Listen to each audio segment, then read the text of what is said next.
temptations of a worship leader at ang panglaban sa mga ito. Tandaan po natin bilang mga worship leaders, hindi tayo ligtas sa mga temptations. Madalas, hindi ito tungkol sa mga obvious na kasalanan, kundi sa mga bagay na dahan-dahang pumapasok sa puso natin habang naglilingkod.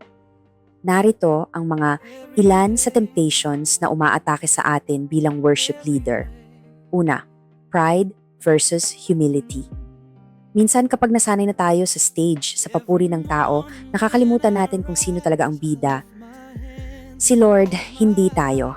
Pero tandaan, si God ay nagbibigay ng biyaya sa mga humble. Kaya lagi nating bantayan ang puso natin. Pangalawa, comparison versus contentment and gratitude.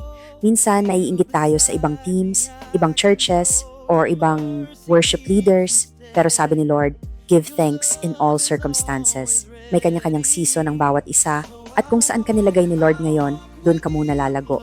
Pangatlo, neglect of personal walk versus daily, abiding in Christ. Bago tayo mag-lead ng worship, dapat muna tayong mag-abide kay Christ araw-araw. Hindi sapat ang talent, kailangan ng connection. Kung wala si Lord sa gitna ng ginagawa natin, empty lahat ng effort natin.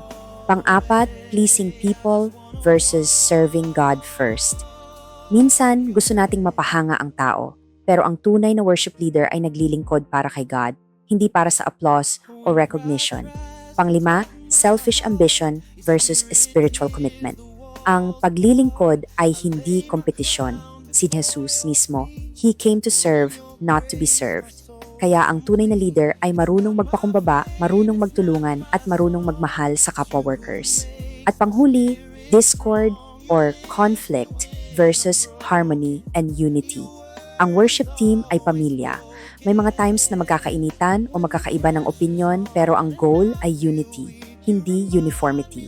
Let's always choose love, patience, and forgiveness. Kaya kung meron mang mga ugali o puso na hindi kaaya-aya kay Lord, lumapit tayo sa Kanya. Humingi tayo ng tawad at hayaan siyang baguhin tayo mula sa loob. Humility is the key dahil only when our hearts are surrendered and humble, doon talaga makakakilos si God sa ating worship